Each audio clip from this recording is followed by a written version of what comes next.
I will retire at the right time, August 2027, subject to divine intervention. आप प्रश्नकाल नहीं चलने देना चाहते, आप हंगामा करने तख्तियां लेकर आएंगे, ये सदन की परंपराओं के अनुरूप नहीं है। और वो चर्चा मांग रहे हैं, हम चर्चा के लिए तैयार है, फिर ये सदन चलने नहीं देते।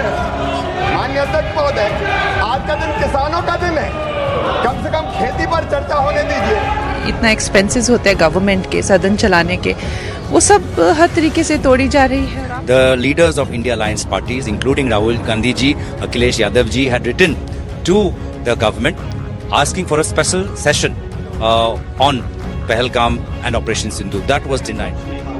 हम लोग भी तैयार हैं चर्चा पर, जब प्रधानमंत्री रहेंगे, बिना प्रधान के क्या बयान दें और किसको बयान दें? Nothing will go on record. Whatever I'll say, that will go on record. You should know. नमस्कार दोस्तों। तो दोस्तों, आपको पता चल ही गया होगा कि सदन में किस तरीके से हड़बड़ी मची हुई है। वो किस बात पर? वो इस बात पर कि हमारे भारत के राष्ट्रपति व उपराष्ट्रपति श्री जगदीप धनखड़ जी ने अभी इस्तीफा दे दिया है, वो भी अचानक से अपनी तबीयत का हवाला देते हुए। लेकिन मैं आपको बता दूं कि एक ये कारण ही नहीं हो सकता कि अपनी तबीयत का हवाला देते हुए कोई रिजाइनेशन लेटर दे दे। ऐसा नहीं हो सकता। क्यों? क्योंकि दोस्तों, उसी दिन वो पूरे दिन सदन में रहते हैं और अच्छे से बातें करते हैं, सदन को चलाते हैं, और अचानक से शाम को घर जाते ही उन्होंने इस्तीफा लेटर लिख दिया। ऐसा हो नहीं सकता। लेकिन मैं आपको बता दूं कि बीजेपी सरकार व इस सरकार ने एक सवाल तक नहीं पूछा उनसे कि आपने किस कारण ये इस्तीफा लिखा, क्या सोच समझ कर लिखा, क्या किसी सीनियर या किसी अपनी कमेटी के लोगों से भी पूछा कि मुझे इस्तीफा देना चाहिए। लेकिन मैं आपको बता दूं, किसी उपराष्ट्रपति या राष्ट्रपति का 5 से 6 साल का कार्यकाल होता है। उनका श्री जगदीप धनखड़ जी का 2022 से लेकर 2027 तक कार्यकाल था, लेकिन उन्होंने 2 साल पहले ही अभी 21 जुलाई को 2025 में ही इस्तीफा दे दिया। लेकिन मैं आपको एक वीडियो दिखाना चाहूंगा उनके सदन से पहले की। ये जरा वीडियो देखिए। Nothing will go on record. Whatever I'll say, that. यहाँ पर जो भाषण दे रहे हैं उनका नाम है जेपी नड्डा। वो बता रहे हैं कि यहाँ पर जो चिल्लावा शोर सभा हो रहा है, उनका कोई बात रिकॉर्ड नहीं होगा, जो मैं बोलूंगा वही रिकॉर्ड होगा। मैं एक उदाहरण व एग्जाम्पल के जरिए आपको समझाने की कोशिश करता हूं। चलिए हम मान के चलते हैं कि आप जो बैठे हो, मेरी वीडियो को देख रहे हो, वो आप एक अच्छी पोजीशन पे हो और बड़ी पोजीशन पे हो, ठीक है, और आप हम सब लोगों की बातें सुन रहे हो, ठीक है। तो हम सभी लोग क्या करते हैं, आपको बातें सुनाते हैं, आपको आपके बीच में बात रखते हैं, तो आप उन पर डिसीजन लेते हो, फैसला देते हो। लेकिन ऐसा ना हो कि मैं नीचे हूं लेकिन मैं ये बोल दूं, ये जो चिल्लावा शोर शराबा कर रहे हैं, इनकी बातें वजह आप जो बैठे हो वो भी कुछ बात भी रिकॉर्ड नहीं होगी, मैं जो बोलूंगा वही रिकॉर्ड होगी। क्या ऐसा हो सकता है? आप किसी एक अच्छे पोजीशन पे बैठे हो, आपकी बात रिकॉर्ड ना हो, आपकी बातें आगे तक ना जाए और मेरी बात चली जाए, ऐसा हो सकता है? लेकिन मैं आपको बता रहा हूं कि जेपी नड्डा ने जो भाषण दिया है, सब जनता या नेता व विपक्ष के नेता सब कुछ ये सबसे बड़ा रीजन बता रहे हैं कि जेपी नड्डा का सबसे बड़ा हाथ है यहाँ पर उपराष्ट्रपति जगदीप धनखड़ जी के रिटायरमेंट। यहाँ पर सीधा सीधा बताया जा रहा है कि उपराष्ट्रपति जगदीप धनखड़ जी के इस्तीफा देने का कारण असल में ये भाषण ही बताया जा रहा है। लेकिन चलिए, उन्होंने इस्तीफा दिया, शायद उनकी स्वास्थ्य में या उनकी बीमारी में कुछ ज्यादा ऐसा लग रहा हो, स्वास्थ्य की वजह से उन्होंने इस्तीफा दिया। लेकिन मैं आपको एक बात बताना चाहता हूं कि उन्होंने तो अपनी स्वास्थ्य के लिए इस्तीफा दे दिया, लेकिन कुछ लोग जो राजनीति करते हैं वो लोग उनकी स्वास्थ्य पर भी राजनीति करने लग गए। लेकिन मैं आपको बता दूं, ऐसा करे या ना करे, लेकिन एक सवाल जरूर बनता है कि आपने इस्तीफा क्यों दिया, क्या कारण हो सकता था, क्या बात थी, आपने कम्युनिटी से किसी से बातें नहीं की और अचानक से इस्तीफा दे दिया, ये जरूर पूछना तो बनता है। लेकिन मैं आपको बता दूं, जो सरकार है, बीजेपी सरकार है, उन्होंने एक सवाल तक नहीं पूछा उनसे इस इस्तीफा का क्या कारण है। लेकिन यहाँ पर मैं एक बात भी पूछना चाहता हूँ कि जो इंसान अच्छे से पूरे दिन से सदन चला रहा था, अपने सदन के रूटीन को अच्छे से चलाता है और पूरा दिन सदन चलाता है अच्छे से, वो इंसान अचानक से ऐसा डिसीजन कैसे ले सकता है? इस पर तो सवाल उठना जरूर बनता है। तो इसी बात पर विपक्ष के जैसे राहुल गांधी हुए, अखिलेश यादव हुए, सभी जो विपक्ष के नेता है, उन्होंने सवाल भी उठाए और पूछा कि भाई ये ऐसा कैसा हो सकता है। और उन्होंने विपक्ष के नेताओं ने और भी सवालों पर सवाल करने शुरू कर दिए थे, जैसे पहलगाम हमला हुआ और जैसे कि अपना ऑपरेशन सिंदूर हुआ। लेकिन वहां पर सदन स्टार्ट होता है। आप प्रश्नकाल नहीं चलने देना चाहते, आप हंगामा करने तख्तियां लेकर आएंगे, ये सदन की परंपराओं के अनुरूप नहीं है। अमेरिका के राष्ट्रपति ट्रंप 24 बार उन्होंने बाद में सभा 24 बार उन्होंने कहा मेरे इंटरफियरेंस से मैं समझौता किया तभी ये युद्ध थामा न, ये युद्ध स्टॉप जो हुआ मेरे वजह शुरू होता है। तो वहां पर प्रधानमंत्री नरेंद्र मोदी जी सारे लोग वहां पर इकट्ठे होते हैं और सदन में और वहां पर राष्ट्रीय गीत भी स्टार्ट होता है, राष्ट्रीय गान स्टार्ट होता है, जनगण मंगल होता है। लेकिन उसके बाद इसके प्रधानमंत्री नरेंद्र मोदी जी को पता था कि ये मुझ पर सवाल करेंगे, मुझको मतलब बहकाने की कोशिश करेंगे, मुझे दबाने की कोशिश करेंगे, लेकिन वो इतनी आसानी से दबाव में नहीं आने वाले। तो राष्ट्र के लिए एक अपने आप में विजयोत्सव का रूप है। हाउस में डिफेंस मिनिस्टर को बोलने देते हैं, उनके लोगों को बोलने देते हैं, अगर विपक्ष का कोई कुछ कहना चाहे तो अलाउड नहीं है। मैं लीडर ऑफ ऑपोजिशन है, मैं लीडर ऑफ ऑपोजिशन हूँ, मेरा हक है, मुझे तो कभी बोलना ही नहीं देते। ये एक नया अप्रोच है। सर पीएम ने विजय उत्सव सत्र बोला है सर, पीएम बोल रहे हैं कि विजय उत्सव सत्र है सेलिब्रेटेड सर, बट दौड़ के निकले हाउस से 1 सेकंड में। लेकिन चेयर बार बार कह रही थी कि हम चर्चा के लिए तैयार हैं, आप लोग बैठिए, हम चर्चा के लिए तैयार। चर्चा तो होगी, अगर वो अलाउ करेंगे तो होगी, मगर इशू ये है कि कन्वेंशन कहता है कि अगर सरकार के लोग कुछ बोले तो हमें भी स्पेस मिलनी चाहिए। क्या करते हैं, जनगण मंगल खत्म होता है और अचानक से सदन से हाउस से बाहर निकल जाते हैं और बोल देते हैं कि अब हम विदेश यात्रा पे जा रहे हैं। और अभी तो 21 जुलाई को ये स्टार्ट ही हुआ था 3 दिन के लिए, लेकिन इसी में जब प्रधानमंत्री सामने बहस करने के लिए नहीं होंगे तो कौन होगा, इस बात को कौन रखेगा। हम लोग भी तैयार हैं चर्चा पर, जब प्रधानमंत्री रहेंगे, बिना प्रधान के क्या बयान दें। चलिए कोई दिक्कत नहीं कि वो अपने बाहर दौरे पर जा रहे हैं, तो और भी मंत्री होंगे, गृह मंत्री होंगे, तो उनके सामने भी तो रख सकते हैं। लेकिन मैं आपको बता दूं, सदन में जब ये चर्चा चालू होती है, जब सदन का पहला चरण स्टार्ट होता है, उसमें यहाँ पर बीजेपी के काफी नेताओं ने बोला, ठीक है, उसके बाद बोला कि अब 2 बजे से स्टार्ट होगा सदन, तो फिर भी बीजेपी के नेता ने स्टार्ट किया। लेकिन जब विपक्ष के नेताओं की बारी बोलने की बारी आई तो बोला गया कि इस सदन को 4 बजे के लिए स्थगित किया जाता है। ये कौन सी बात हुई, जब लेकिन 4 बजे हो जाता है, उसके बाद सदन में विपक्ष के एक नेता को बोलने का मौका दिया गया। उस भाषण को आप जरूर सुनिए ध्यान। जैसा डिफेंस मिनिस्टर को बोलने देते हैं, उनके लोगों को बोलने देते हैं, अगर विपक्ष का कोई कुछ कहना चाहे तो अलाउड नहीं है।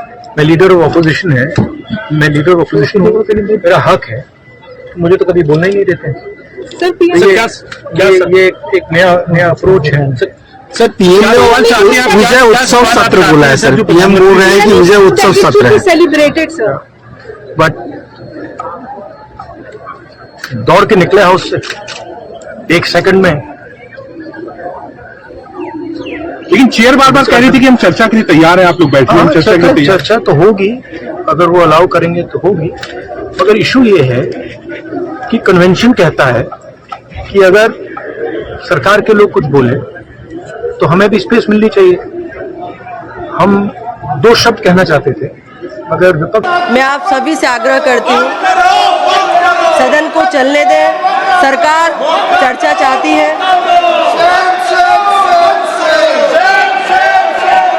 माननीय सदस्यगण प्लीज सभी लोग अपने अपने स्थान पर बैठे। अभी माननीय रक्षा मंत्री जी ने भी कहा कि सदन चर्चा करना चाहती है, संसदीय कार्य मंत्री जी ने भी कहा, आप सब चर्चा करिए।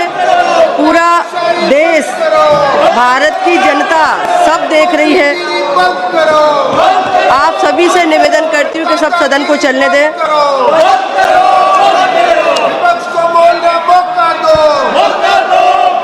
माननीय सदस्यगण, सभा की कार्यवाही 4 बजे तक के लिए स्थगित की जाती है। Given notice under 267 on Pahalgam and Operation Sindoor. Sir, मैंने पहलगाम आतंकवादी हमले और ऑपरेशन सिंदूर के बाद की स्थिति पर रूल 267 नोटिस दिया है। ये रूल्स के मुताबिक ही दिया है जो अपने किताब में है। सर, पहलगाम हमला 22 अप्रैल को हुआ था। अब तक आतंकवादी पकड़े नहीं गए, मारे भी नहीं गए और उन्होंने हमको बार बार बताया कि उन्हीं के ऊपर डायरेक्टली मारे गए और वो उसमें मर गए। ये भी खबर हमको मिली, लेकिन हम ये जानना चाहते हैं क्योंकि हमने तो अनकंडीशनल सपोर्ट पूरे हाउस, पूरे ऑल पार्टी ने दिया, सिर्फ मेरा पार्टी एक ही नहीं, सभी पार्टियों ने दिया कि देश को मजबूत बनाने के लिए, देश में एकता रखने के लिए और हमारे आर्मी को मॉरल स्ट्रेंथ देने के लिए हमने अनक्वेश्चन, यानी कोई प्रश्न न करते हुए हमने ये सब कुछ उनको दिया, समर्थन दिया। लेकिन मैं चाहता हूं कि उनके तरफ से हमको मालूमात मिलना चाहिए। जैसा कि पहलगाम हमला 22 अप्रैल को हुआ था, अब तक आतंकवादी पकड़े तो नहीं गए, लेकिन हुआ क्या? एक मिनट लेकिन J&K में कम से कम इंटेलिजेंस, इनकी सिक्योरिटी है, उसके बारे में उनका फेल्यूर हुआ, ये उन्होंने ही कहा है। लेफ्टिनेंट गवर्नर ने कहा है इसमें इंटेलिजेंस फेल्यूर है, ये एक्सेप्ट उन्होंने ही किया, ये हमारी बात नहीं सर। CDS उपसेना प्रमुख और एक वरिष्ठ डिफेंस अटैची ने कुछ बेहद संवेदनशील खुलासे भी उन्होंने किए, जहां पर नहीं, मैं सुनता हूं उनका, मेरा एक ही मिनट सुनिए। Okay, 1 minute please, only 1 minute मेरा सुनिए, उसके बाद उनको दीजिए प्लीज। सर, विषय ये है, इन विषयों पे मुझे विषय प्रश्न नहीं है, ये पहलगाम एंड ऑपरेशन सिंदूर के बारे में आपने जो दुनिया को बताया, हमको बताया, हिंदुस्तान के लोगों को बताया, उसकी बात कर रहा हूं। हमारे को इंफॉर्मेशन तो देना चाहिए, हमारे से तो आपने मदद ली। और दूसरी चीज सर, दूसरी चीज सर, अमेरिका के राष्ट्रपति ट्रंप 24 बार उन्होंने, बाद में सफाई, 24 बार उन्होंने कहा मेरे इंटरफियरेंस से मैं समझौता किया, तभी ये युद्ध थामा, नहीं ये युद्ध, नहीं ये युद्ध स्टॉप जो हुआ मेरे वजह से हुआ। अरे देश के साथ ये अपमानजनक है। सभी विपक्ष के लोग चाहते हैं बहस हो, और जिस तरीके से विदेश नीति, पहलगाम और जो जितना घटनाक्रम है, सभी सांसद अपनी बात रखना चाहते हैं, सरकार सुने और सरकार जवाब। कि आपने ध्यान से सुना, यहाँ पर विपक्ष का नेता सिर्फ एक बोला और जिसकी सरकार है बीजेपी की, उनके कई सारे नेताओं ने अपने अपने भाषण दिए। लेकिन आपने सर्च किया होगा, गूगल पे भी देखा होगा कि पहले भी विपक्ष में बीजेपी भी हुआ करती थी। वहां पर बीजेपी सरकार, जो बीजेपी की विपक्ष हुआ करती थी, उस समय अपने सदन को चलने नहीं देती थी, हंगामा मचा देती थी और सब कुछ करती थी। उस समय विपक्ष के नेताओं की भी फोटो छपती थी, वीडियो भी आती थी और जो सामने सरकार थी उनकी भी आती थी। लेकिन अभी आपने देखा होगा कि बीजेपी सरकार के जो भी लीडर्स है, नेता है, उनकी सबकी फोटो आ रही है, लेकिन विपक्ष की एक भी फोटो नहीं, एक भी वीडियो नहीं, कुछ भी सबूत नहीं कि विपक्ष ने बोला क्या है, विपक्ष अपनी बात को क्या रखना चाहता है। लेकिन विपक्ष के नेता राहुल गांधी, जो कि अंदर तो उनको बोलने का मौका नहीं दिया, लेकिन बाहर उन्होंने अपनी बात को रखा और बताया। किस तरीके से बताया? बीजेपी सरकार और किसी मुद्दे पर बात करना ही नहीं चाहती, लेकिन विपक्ष के जो नेता हैं वो हर मुद्दे पर बात करने चाहते हैं, जैसे कि पहलगाम हमले, ऑपरेशन सिंदूर। इसमें क्या है, जैसे कि ऑपरेशन सिंदूर पर डोनाल्ड ट्रंप ने कई बार कह चुके हैं, 24 से 25 बार कह चुके हैं कि मैंने ये रुकवाया है, ऐसा रुकवाया। अमेरिका के राष्ट्रपति ट्रंप 24 बार उन्होंने, बाद में सफाई, 24 बार उन्होंने कहा मेरे इंटरफियरेंस से मैं समझौता किया तभी ये युद्ध थामा न,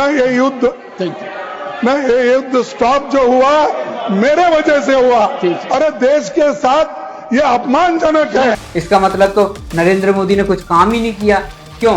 क्योंकि जब वो खुद बोल रहा है वहां से, तो ऐसा हो ही सकता है क्या कोई इंसान ऐसे अपना दबदबा बना सकता है, बोल सकता है? तो इसका सीधा सीधा मतलब जाता है कि आपने शायद कुछ कमी रखी है जिसकी वजह से दूसरा बोल पा रहा है। सदन समाप्त हो जाता है। उसके बाद बीजेपी सरकार के कई नेताओं को हमने सुना, उन्होंने बताया कि विपक्ष के नेताओं को ऐसी क्या तकलीफ है तो बीजेपी सरकार पर सवाल उठाती है।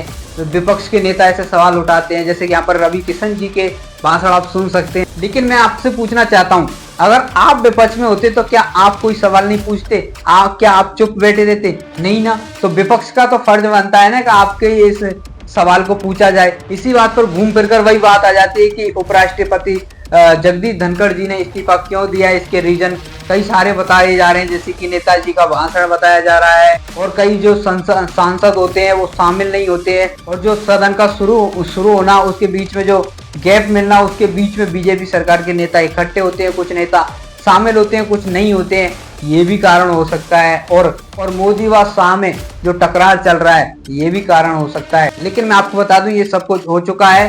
राष्ट्रपति जी ने क्या कर दिया, इस्तीफा भी दे दिया, एक्सेप्ट भी हो गया, सब कुछ हो गया। उनकी जगह कोई और बैठ भी गया। यहाँ सबसे बड़ी बात सवाल अब आगे खड़ा होता है कि अब अगला उपराष्ट्रपति कौन होगा। और इसका जैसे कि कोई राष्ट्रपति इस्तीफा देता है तो उसके कुछ ही समय बाद उपराष्ट्रपति का चुनाव होना बेहद जरूरी है। और आपको बता दो बिहार में इलेक्शन होने वाले हैं, उससे पहले ही यहाँ पर उपराष्ट्रपति को चुना जाएगा। लेकिन यहाँ पर कई नाम आ रहे हैं जो कि उपराष्ट्रपति के लिए एलिजिबल है। लेकिन एलिजिबल होने के लिए क्या क्या चाहिए, जैसे कि सबसे पहले भारत का नागरिक होना जरूरी है और उनकी 35 साल उम्र होना जरूरी है। वहाँ पर 15 से 20 हजार रुपये भी जमा कराए जाते हैं। बाकी उनको हर चीज़ का तजुर्बा भी होना चाहिए। ये सारी चीज़ें एलिजिबिलिटी होनी चाहिए। बाकी और भी अगर आपको पता है कि और भी एलिजिबिलिटी के लिए क्या क्या चाहिए वो आप मुझे सजेस्ट कर सकते हो, कमेंट कर सकते हो, क्योंकि कुछ सीखने को मुझे आपसे मिले और आपको कुछ मुझसे भी सीखने को मिले। मैं तो यही कहना चाहता हूँ कि जिस तरीके से हमारे भारत के उपराष्ट्रपति जगदीप धनखड़ जी ने इस्तीफा दिया और ये समाप्त किया, वैसे ही मैं भी इस वीडियो को यहीं पर समाप्त करता हूं। तो यहाँ तक इस वीडियो को देखने के लिए बहुत बहुत शुक्रिया, धन्यवाद। और भी आप हमारी वीडियो को देखते रहिए, साइड में आपको दिख रही होगी। आगे आपको वीडियो अच्छा लगा हो तो वीडियो को लाइक करना, चैनल को सब्सक्राइब करना और इस वीडियो को आगे तक शेयर करना। चलिए आज की वीडियो को यहीं पर समाप्त करते हैं। जय हिंद, वंदे मातरम, जय भीम, नमो बुद्धाय, जय संविधान।